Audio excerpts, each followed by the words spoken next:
keep it alive through these lines I write. I keep it live cause I thrive. I might just blow your mind tonight. I'm so hyped, but it's no hype. From this height, it's direct hits on sight. I'm your type, lend me your ears to show you that there's something in me. I'm not giving up, I'm standing right here, holding these days hostage. And I'll make this my year. We turning fear into love, and the love's in the air. I love doing this cause nothing compares. Nothing can share that same type of feeling when you feeling them flares. They can't catch it, it's havoc. I rip to a tear, switch a scenario. My stereos, I leave them impaired. Variables start to change and they're all in my range. I just gotta grab it, it's all mathematics. Every step is drastic, I make it fantastic. I'm trying to take your breath away. Asthmatic. This is live through the stereo. Go and let it blow, blow through the stereo. I'ma let them know through the stereo. Yo, here we go through the stereo, stereo. This is live through the stereo. Go and let it blow, blow through the stereo. I'ma let them know through the stereo. Yo, here we go through the stereo, stereo. Yeah, just nod your head with it, so explicit and vivid. Every image is intricate, intimate. I put my all into it, no scrimmage and no rules. I'm a pro tool, hear my heartbeat, beat into the vocals. I'm so loco, lost my mind, oh no.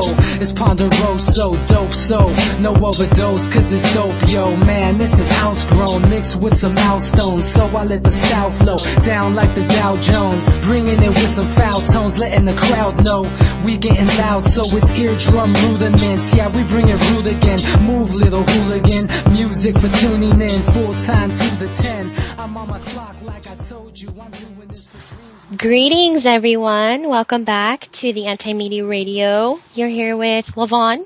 Happy Friday. It's January 24th, 2014. Holy moly, time's flying by. It's quite ironic considering that I look at a schedule literally hundreds of times a day, still not settling in because I think it's because I live in the moment, and because I have so many moments every day where I'm just blown away and present. For me, I feel like a day for me feels like a week. Seriously, I feel like I'm condensing so much into one day. And I enjoy it though, regardless. It's been a great week in my office. I'm getting better at juggling all the things that I do. I am the lady with all of the hats. I'm a mommy. I manage a holistic health center. I am a ridiculous, crazy desirer, seeker of knowledge. I never stop thinking, so it gives you a little insight to all of my interests, and I enjoy the most sharing information with other people. I consider myself an idea gardener. I love to plant seeds everywhere I go, and I try not to do it, in a pushy manner. I just simply like to share information, and I was glad this week because I felt like I was able to incorporate all the things that I love, sharing information with you guys and my research as well as my work. And we had a theme in the office this week. The healing center I work in, we see a lot of people from all different backgrounds, and I love to spark a conversation with them. And because I'm kind of live this analog life besides, social media, well, I guess I'm kind of unplugged from the system in a sense. I don't participate in the media more than I have to. I really don't watch the TV. If it's on, I'm ignoring it, or I'm very specific with my programming. I'm just not exposed to too many things, and I can assure you I don't watch the news. It's just I can't do it. It irritates me. I like to maintain my calm demeanor, and it's almost impossible when watching the news. I'm just like, really? It's almost like a poorly written sitcom. It's gross.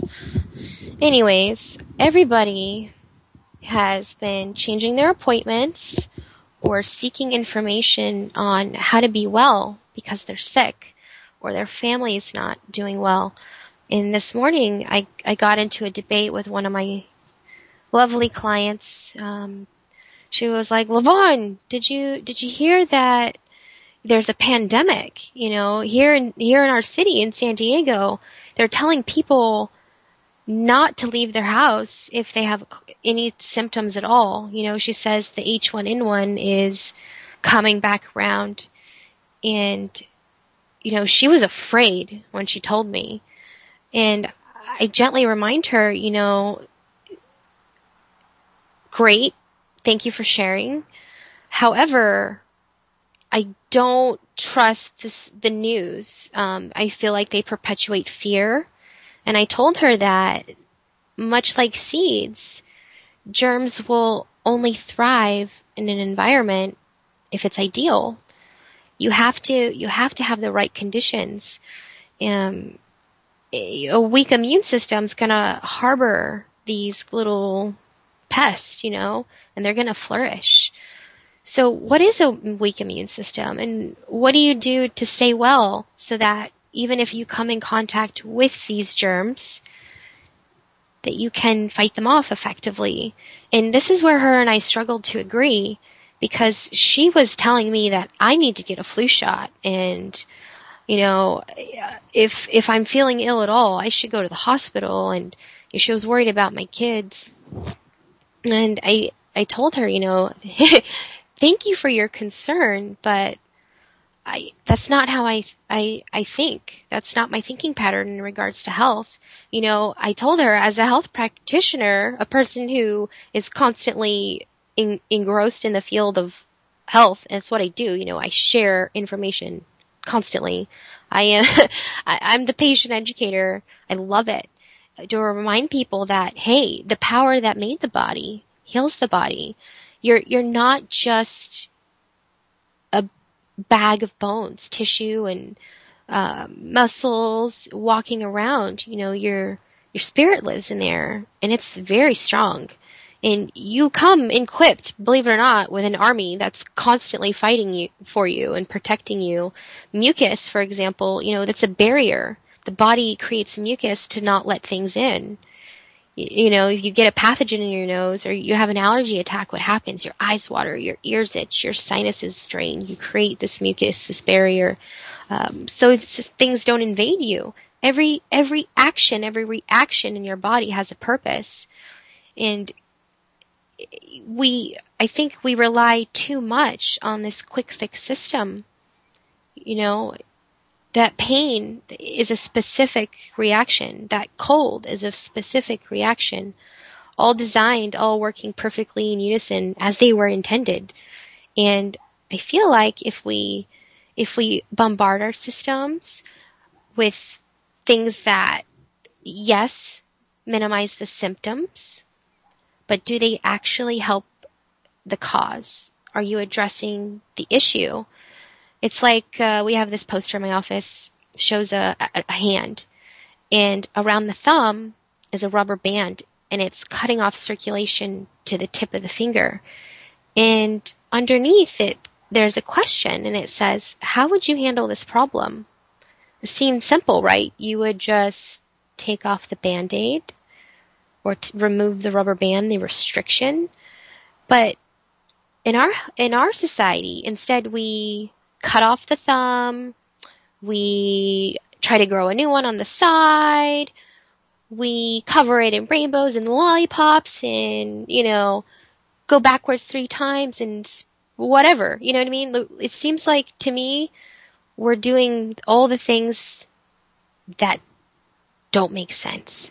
Don't get me wrong, allopathic medicine has its place in our society, but I think it's overutilized. It's used as a means to not only control the masses, but keep them weak. We don't have a healthcare system, and more people are realizing this. I had so many intriguing conversations where people from all walks of life joined me in discussion, and there was a consensus. You cannot trust the government. You cannot trust insurance companies. What are they putting in our vaccines? This was a question we had a lot come up this week, especially because people are wondering, should I do it? And we gracefully offer alternative things like stress management, and we'll go more into that. Alkaline water, which I've discussed previously, that helps ensure that you don't have that ideal breeding ground within you. Things like apple cider vinegar, raw, local, unfiltered, unheated, untreated honey, good quality cinnamon. There are things that are natural. Onions helps get rid of mucus and help it break up and be released from the body. So many things that you can do other than take a risk. We don't know if vaccines are safe. I'm going to share some data with you this evening. There's a great network called Vaccine Information Network. There is a website, same title I just told you, www.vaccineinformationnetwork.com. And they also have a Facebook. Lots of interesting information on there. You can follow them. And let's see here. This article is titled, Historic Data Shows Vaccines Are Not the Key in Decline in Death from Disease. And the fear of dying from disease is what sparked and instilled the need for vaccines. Just 2 generations ago, well, more than that, like four generations ago, okay? Well, our ancestors knew how to work in unison with the land. Doctors were different. They were simply people who went around sharing their knowledge, and only when it needed to be utilized. Everybody had a medicine woman or a shaman or an elder, some knowledge base of herbs and how to utilize them. People took care of themselves, but there was this fear of disease and, this amazing science that emerged to help prevent them. But according to the data in this article, it wasn't really that effective. This was written by Roman, I might butcher his name. We'll say Roman B, okay? December 14th, 2009. So it's a little old, but I believe it's still valid. And I've been working, believe it or not, I've wanted to do a segment. I guess I'll have to do lots of segments on vaccines because there's just so much information. It freaks my freak. I'm overwhelmed, and I will do my best to share with you an objective overview throughout this, okay? So many of us have a picture of the 1800s that has been colored by a myriad of filters that have led us to a nostalgic and romantic view of that era. We picture a time where gentlemen callers came to call upon a well-dressed lady in a finely furnished parlor. We imagine a time where people leisurely drifted down a river on a paddle wheel riverboat while sipping mint juleps, and a time of more elegant travel aboard a steam train traveling through the countryside. We picture an elegant woman dressed in a long flowing gown, leaving a sleek horse-drawn carriage with the aid of a well-dressed man in a top hat.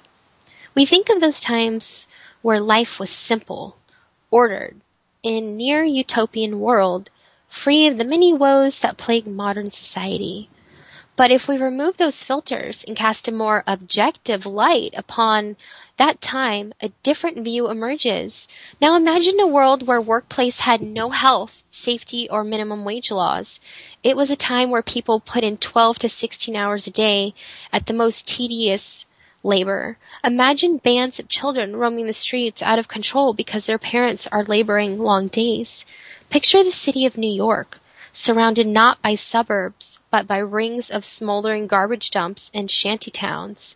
Imagine cities where hogs, horses, and dogs and their refuse were commonplace in the streets.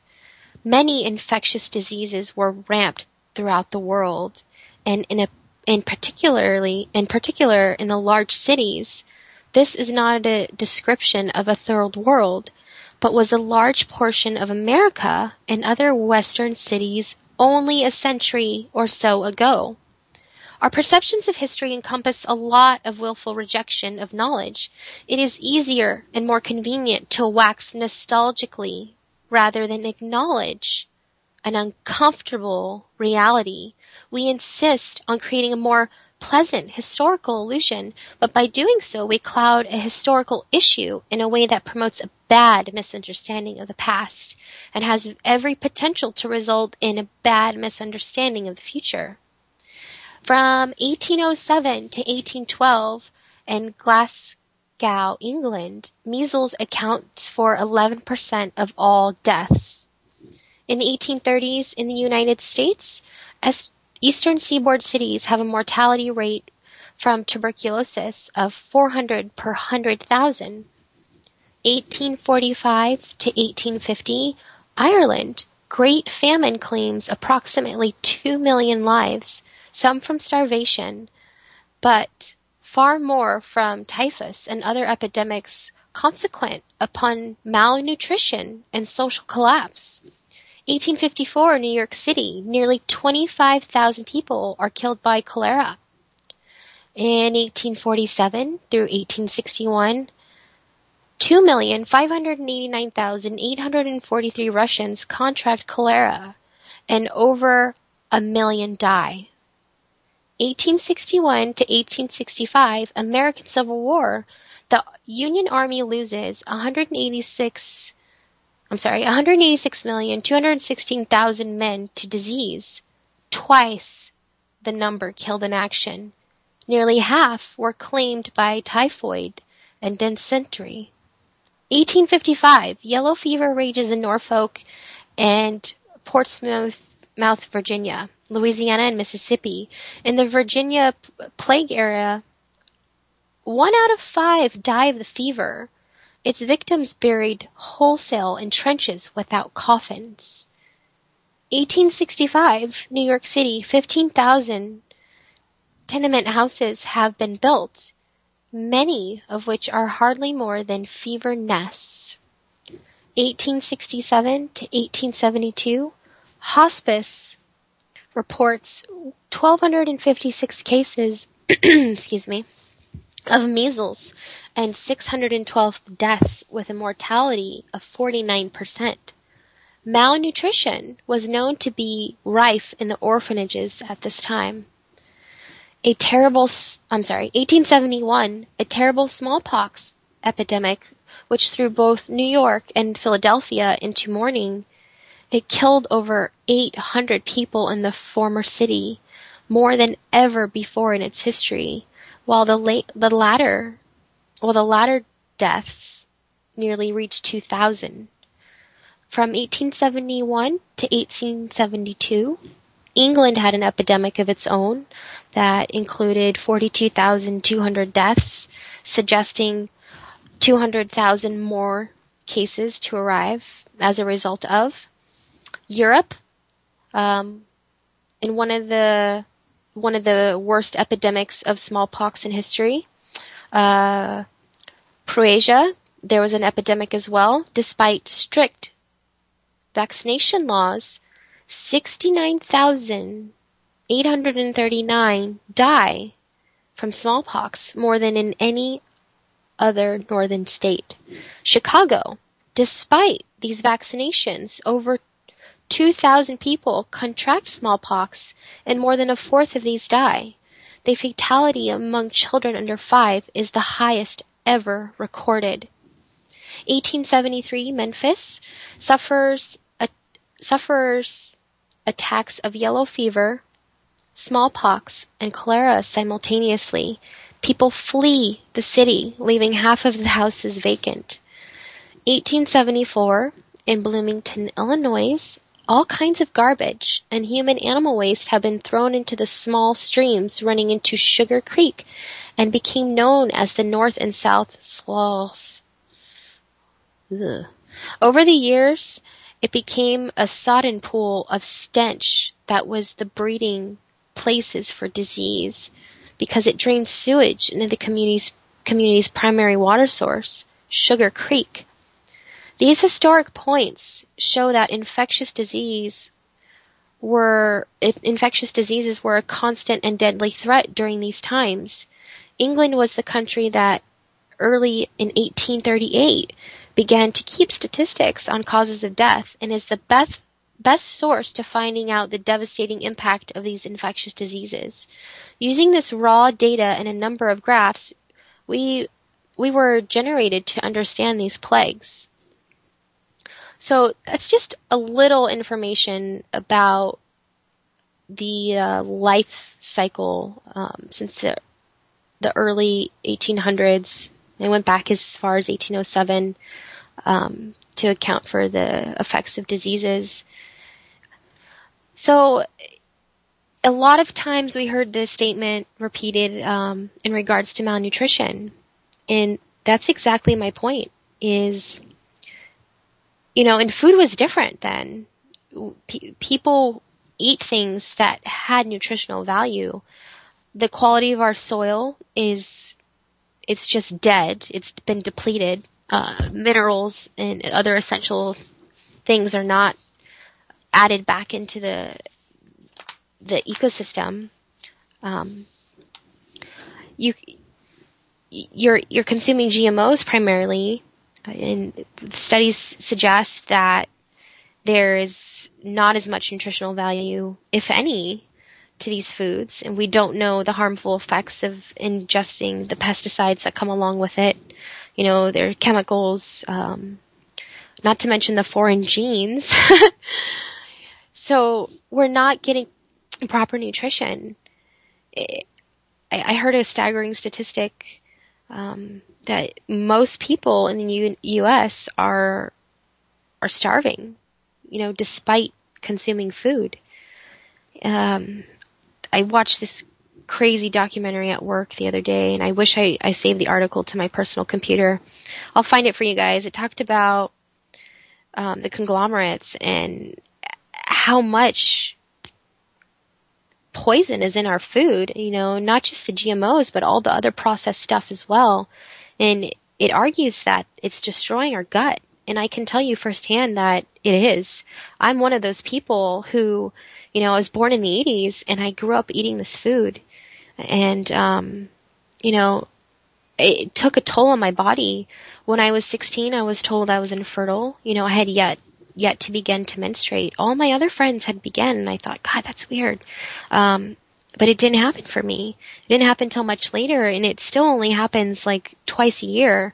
I was diagnosed with polycystic ovaries. So my ovaries are fibrous. There's a little growth upon them, and it's difficult for me to ovulate. So it's not often that it's likely for me to create a baby. In addition to that, I have something called endometriosis, and these are just things doctors have told me, and I'll go more into detail in a moment here. Bear with me. And that is when the lining of your uterus has become thickened, and that's crucial to growing and sustaining a life, because in the uterus is where the egg implants itself, and that's where your baby literally attaches the placenta and it's housed in that portion of you until it's time. And with a thickening lining of the uterus, it's hard for that to occur. So, that's when women have these simultaneous miscarriages, or instantaneous, that's not the word I wanted. They're I guess instantaneous or simultaneous could work.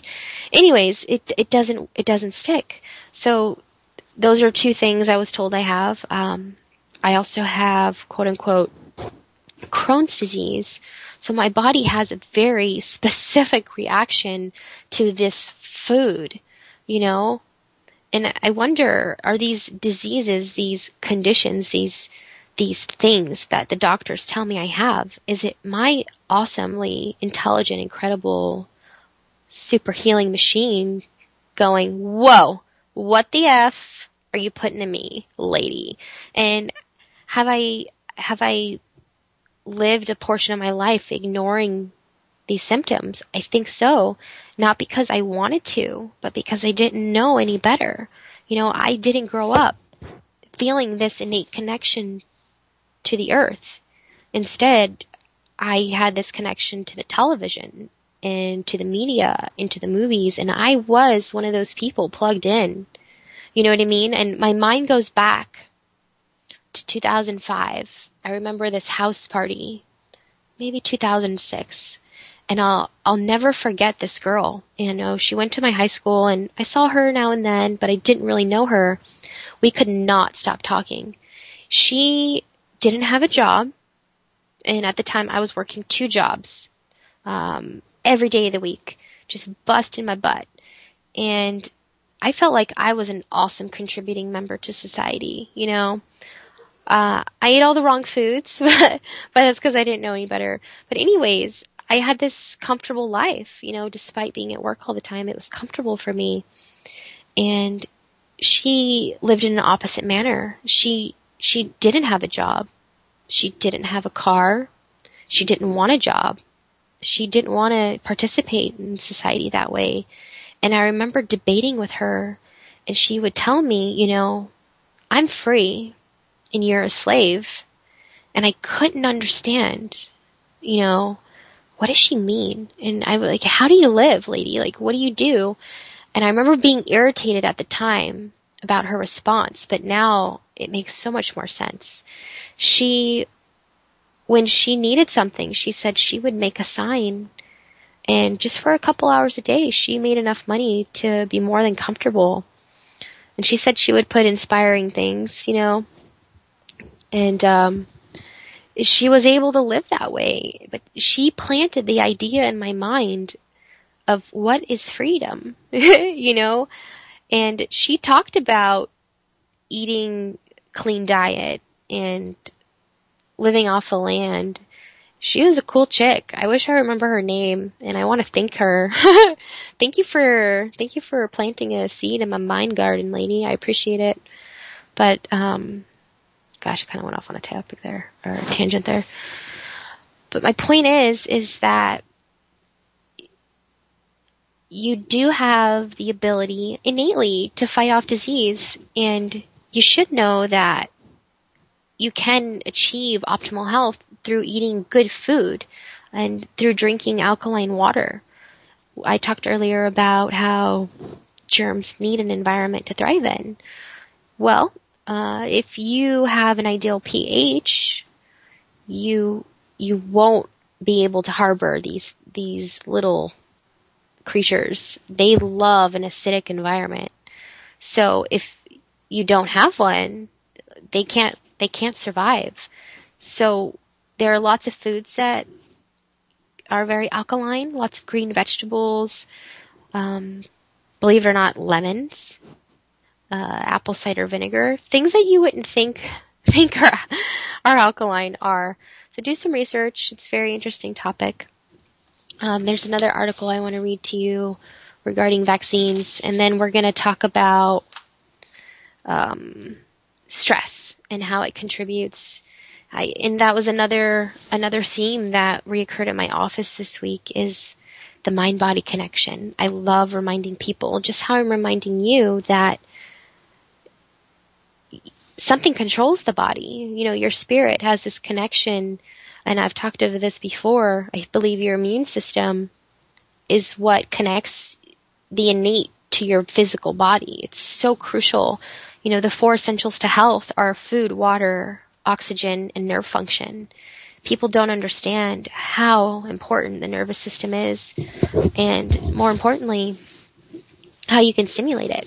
So just really quickly here, because of what's occurring in my life sphere within my city, and because of the weather, I think it's going to just only get worse, and I'm afraid to see what happens if people get these vaccines. They're going to push the H1N1, and please, I beg you, just to be informed. So this came out recently. I read this article the other day. It was Wednesday, January 22nd. So just a couple days ago. It's titled, the CDC misleads nations of obstetricians and gynecologists. They're covering up the most massive fetal death report associated with the influenza vaccine in the history of vaccines adverse events reporting system. So, Dr. Gary Goldman's study on the 4,250% spike in fetal death, okay, reports during 2009-2010 H1N1 pandemic, originally rejected by the American Journal of Obstetrics, I'm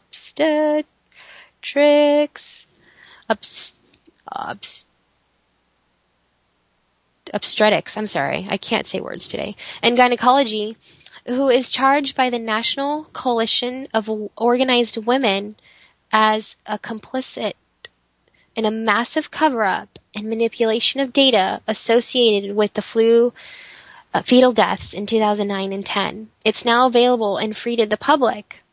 Subsequently published in the Human and Experimental Toxicology Journal. Let me take a drink of water here. I'll reset this. Okay. As a SAGE choice study, the Goldman study is now listed in the Public Med as a free PMC article. So look it up, okay? I'm going to read to you some of it. But here we go. Despite an apparent trail of documented misconduct amongst the CDC and 9 other prophets, including the March of Dimes, this alarmingly poor outcome of the 2009-10 H1N1 vaccine experiment on the fetuses of pregnant women was successfully covered up by the CDC until Goldman exposed his statistics documenting the harm in its recent publication. Dr. Marie McCormick, chairperson of the CDC's H1N1 Vaccine Safety Risk and Assessment Working Group, testified and submitted deceptive reports to the Department of Health and Human Services, contending to no unusual signals nor adverse outcomes in the pregnant population during this 2009-2010 public experiments on pregnant women. However, pressed by the NCOW, statistics extracted from the government's own data, Dr. Shimabuku, of the Centers of Disease Control and Prevention, corroborated with NCOW data in a public presentation in Atlanta, Georgia in October of 2010. This contradiction to Dr. McCormick's testimony evidence that the CDC indeed knew of the increasing level of fetal loss reports in near real time, yet they failed to immediately notify the nations of obstetricians and gynecologists who, uninformed, continue to double dose their pregnant patients with this fatal flu shot that collectively delivered up to 50 micrograms of mercury. Due to the success of this well-orchestrated cover-up and the complicity of the nonprofits, pregnant women are now pressured to get 4 vaccine doses and thereafter are mandated to give up to 49 vaccines. Did you know that? To their surviving children in order for them to attend school. Insertion here. You do not have to vaccinate your child. I opted out. I get a lot of flack, but I don't care. My instincts as a mother will not allow me to do it. I just cannot. And I hear about it from all types of people.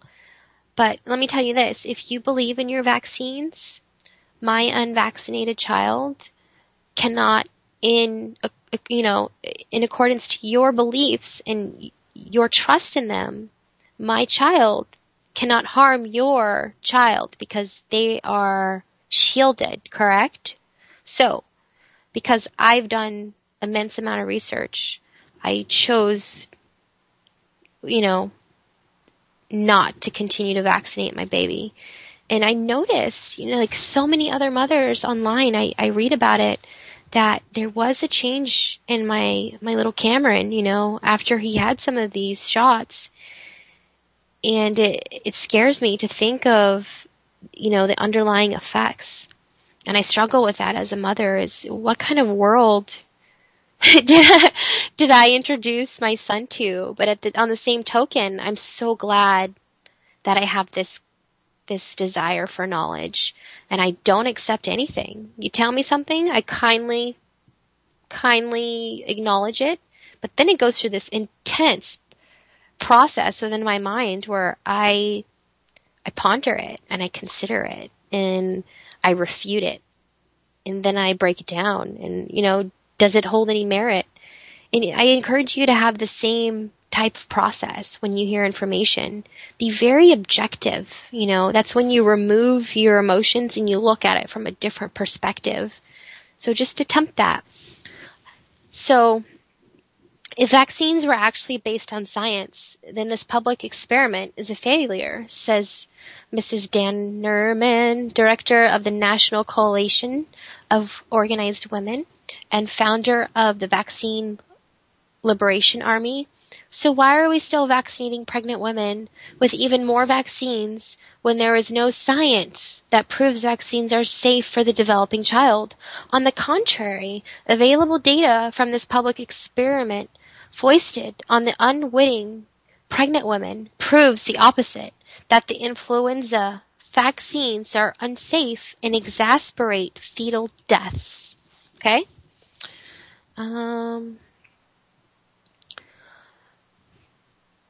So in 2009, 2010, the CDC initiated a massive public drug trial whose outcome was devastatingly morbid, covered up, and even more twisted by complicit medical journal editors, government agencies, and non-profit organizations in order to provide an unholy, misleading, and deceptive basis for a worldwide public campaign that flu shot is safe for pregnant women. The success of this manipulation and collusion continues to result in an ever-increasing amount of vaccine recommendations for pregnant women, advancing the flawed, unproven practice of maternal antibody transfer to the fetus. Let me read that again here. So, a beautiful thing happens when you're within your mommy's belly. You get something called, I can't remember if it's passive immunity. It's got to be passive, or is it acquired? You basically become immune to everything your mother is immune to. It's amazing. You receive all of her antibodies, and you continue to receive them via breast milk. For example, when I gave birth to my son, I caught the flu in the first week he was born. He did not. I was sick. He was not. I was feeding him. Basically, I was giving him a vaccine via breast milk. Your body is amazing. And over time, you become stronger through contracting germs and fighting them off. So what's the deal with your army men? You don't need these outside things. Instead, focus on the you, building up your walls, your barriers. So, vaccine providers have immunity from lawsuits for any vaccine injury. Okay? Federal law prevents directly suing a vaccine provider and the federal government agency charged with ensuring vaccine safety. However, government personnel can be held accountable for willful misconduct, contingent on the approval of the Secretary of HHS. But what about the nonprofit that signaled off the joint letter for the following flu season, urging the nation's obstetricians and gynecologists to continue to vaccinate the pregnant patients? Can they be held accountable? We'll see. A joint letter orchestrated by the CDC and co-signed by 9 nonprofit organizations was sent in the fall of 2010, specifically targeting the nation's doctors who, upon the recommendation of the CDC, had been injecting their patients with 2 separate influenza vaccines, the seasonal and the H1N1 vaccine, each containing 25 micrograms of mercury, totaling 50 micrograms of mercury, regardless of the trimester or the weight of the fetus. The letter strategically omitting reference to the 2009-2010 VAERS data, which I referenced earlier, recommended only one seasonal flu shot for the following year. So why was this occurring if they knew it would kill? So I urge you to question that. Also, you should look up a documentary I watched the other night that literally kept me from sleep. It's called The Depopulation Agenda, New World Order, Agenda 21. So just check it out. Keep an objective mind. It's intense, but I would definitely recommend it. And keep in mind, we've been continuously informed by independent researchers, credible whistleblowers like Robert Kennedy Jr. Think of the social networks and the internet media that exists now, shows like the one you're listening to, lots and lots and lots of accounts of people not well after they receive vaccines. My own clients included. I cannot even tell you how many people complain to us about this continual deltoid pain. And I studied allopathic medicine because of this process that I have. I had to know it from the inside out. I had to be able to refute it. I had to have this understanding to such an extent that I could rationally, logically be okay with the path I was choosing, which is holistic medicine. I think it's an amazing thing. So I have experience administering these vaccines. They go into the deltoid, which is the upper part of the shoulder, if you have a lateral view or a side view of the body. And it's a big needle. It's like 2.5, 3 inches. It's no joke. I forget the gauge because it doesn't matter anymore, but it's like the size they use to, give you a piercing. It's no joke. It's a straw. I'm going to have to do some emotional freedom tapping on the areas, and I'll talk about that in a little bit. But these people, they have this pain that's perpetual, and it doesn't go away, or they complain of the arm just hurting forever after they receive certain vaccines. And it's crazy when I start connecting the dots, to just the things between what I read and what I see reflected in my own life sphere. It's very ironic, which is why I'm encouraged to share it with you. I want you to have a different perspective. There is always an alternative. For example, I'm very excited, and I'll share this with the network later, more detailed. There's something called thermography. Do you know what that is? It's a technology that's been available for at least 35 years.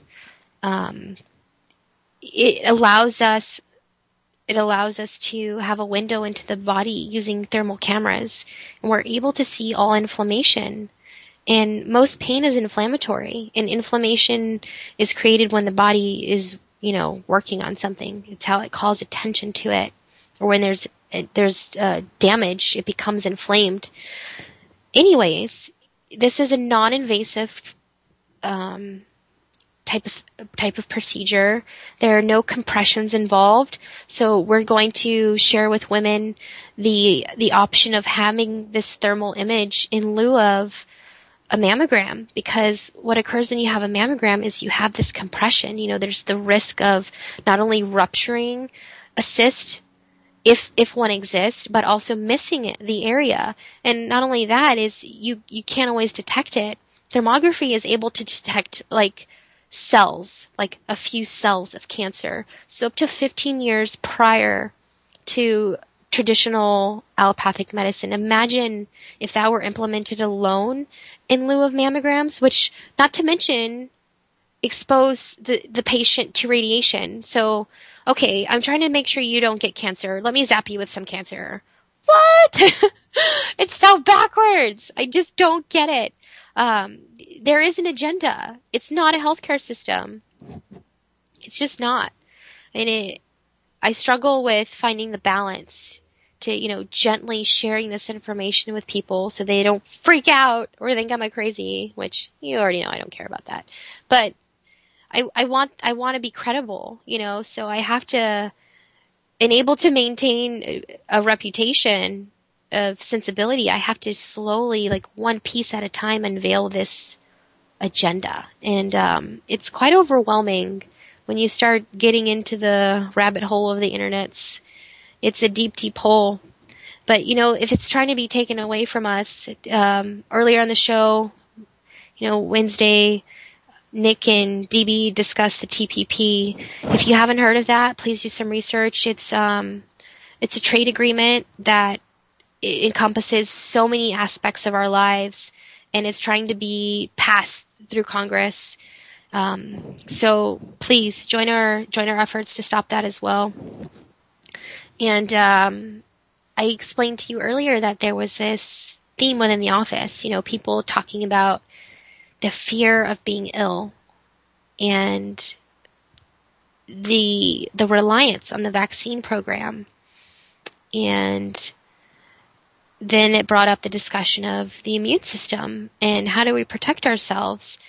And I always come back to this point that you have this brain, right? You create these thoughts, and these thoughts evoke an emotion, a response from your body, right? So what begins as an idea flourishes, manifests into something you feel, and that feeling turns into something that affects you. That effect has a lasting impression on your body, because think about how those thoughts travel. Literally, they are created in the mind, right? And we don't know how. And I've talked about this. It's a very interesting subject. As a holograph, because you are, if you take one aspect of yourself, you could have the entirety of you in that one aspect. You're a holograph. And not only that, your body communicates in light. So light energy is controlling all the functions within you, and it happens so quick. So you have this thought, this feeling, this idea within your mind, and something's triggered.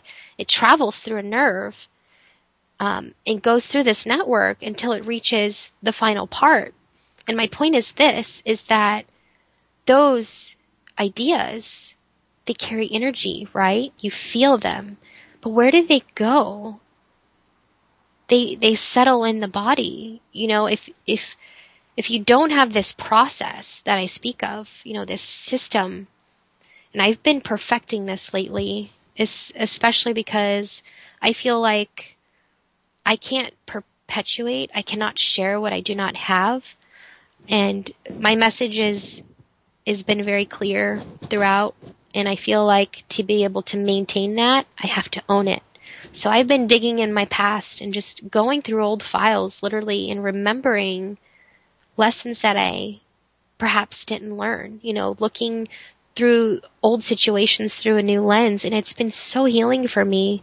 In many levels, I've unsurfaced a lot of things and effectively dealt with them, and it's been very freeing.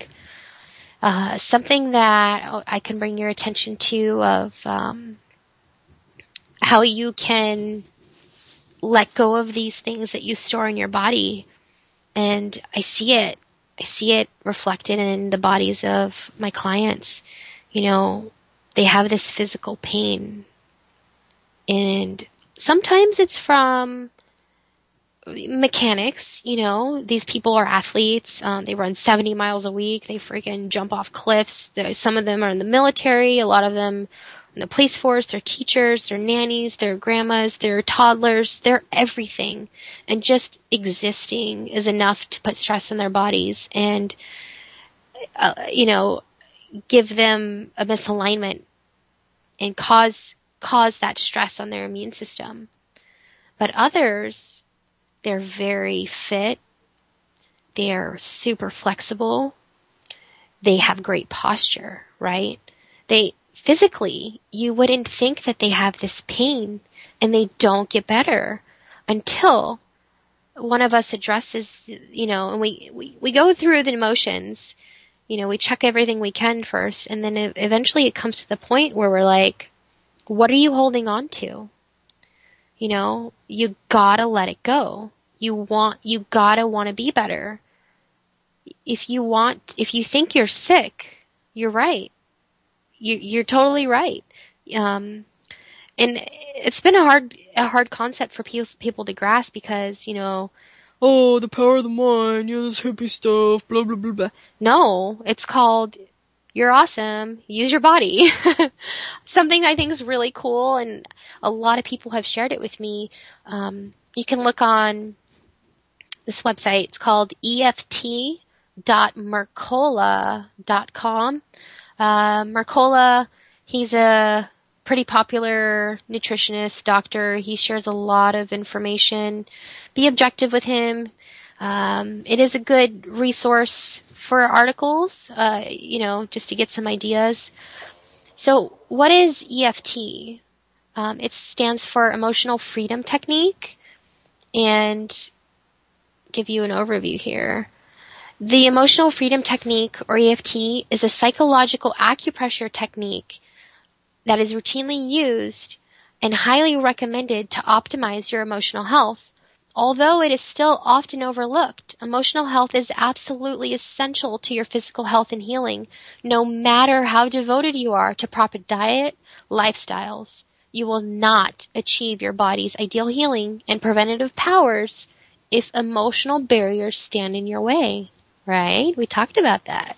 So, EFT is very easy to learn and will help you remove negative emotions, reduce food cravings, reduce or eliminate pain, and implement positive goals.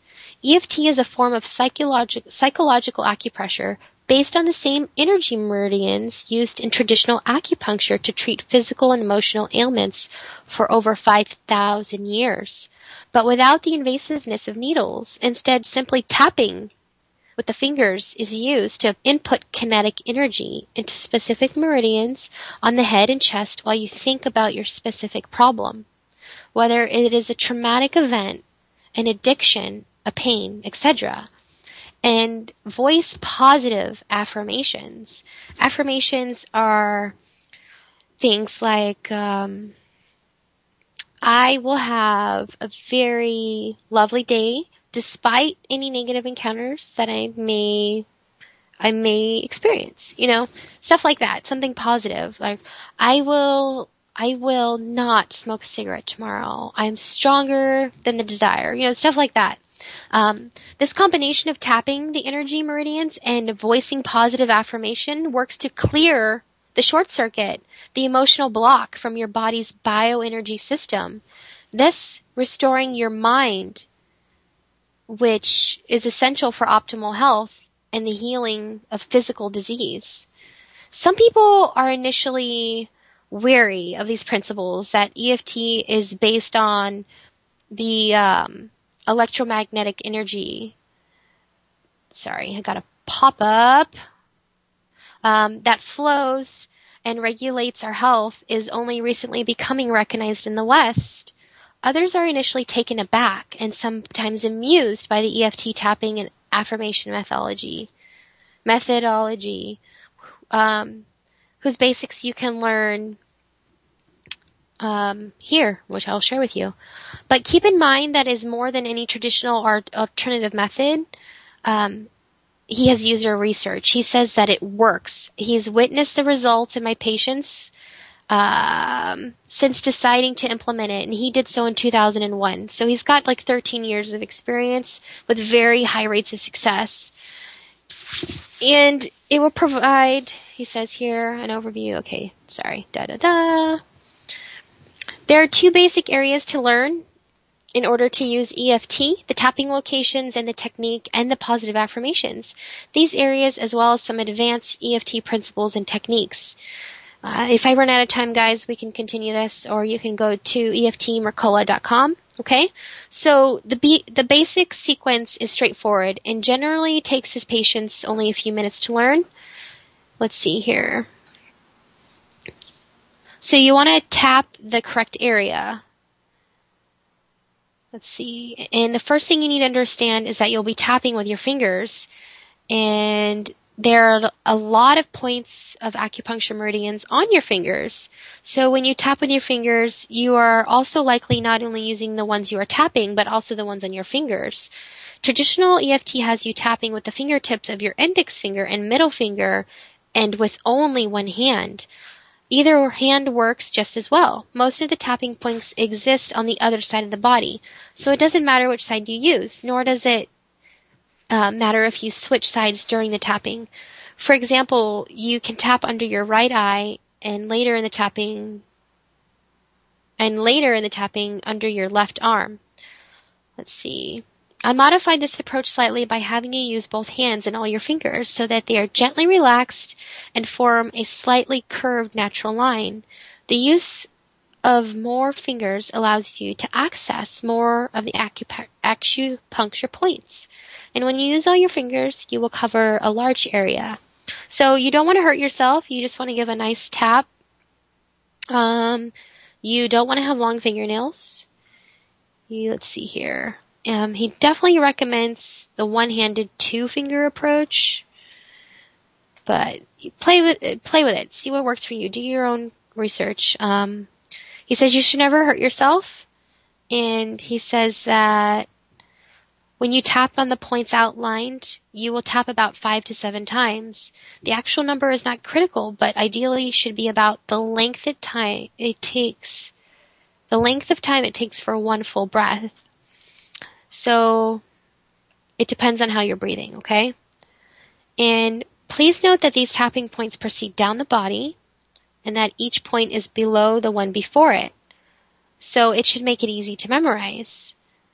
And the sequence is not that critical, but let's see here. You got to get all the points. Just as long as you do, that's fine. It's just recommended that you go from top to bottom. So you want to remove your glasses and your watch. You want to remove conductors, right? Or mechanical things. So, and I believe in that. I don't wear certain metals. I think that everything is energy, you know. I love my rocks. Sometimes I carry my rocks around depending on the day. So many people are concerned about embarrassing themselves by using this in public. I highly recommend it. It's fun. I love to do silly things in public, like stretch my hip flexor. I should post a video on that. That's quite amusing. Anyways, if you prefer, you can do it in private. That works too. And there's some really great pictures online of Dr. Mercola. Again, the website's eft.mercola.com. And you can see he starts at the top of his head with his fingers. His fingertips are touching each other. So the tops of his hands are back to back and down in the center of the skull. The other is above the eyebrows, just above and to one side of the nose at the beginning of the eyebrow. The side of the eyes, just bordering the outside corner of the eyes, under the nose, the chin, collarbone, under your arms, your wrists. And there are specific points located on this diagram that will help you guys. Now, tuning into your problem, the questions are the most important part. You know, it's the connection, the mind, the body. You're having that connection. Now that you understand how to perform it, you want to ask things like, even though I have this pain in my side, I deeply and completely accept myself. Things of like that, okay? So look into it, guys.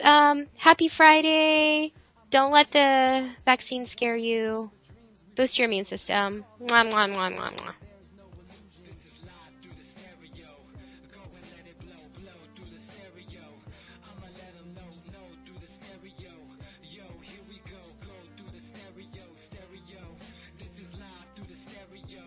Go and let it blow, blow. I'ma let them know through the stereo. Yo, here we go through the stereo.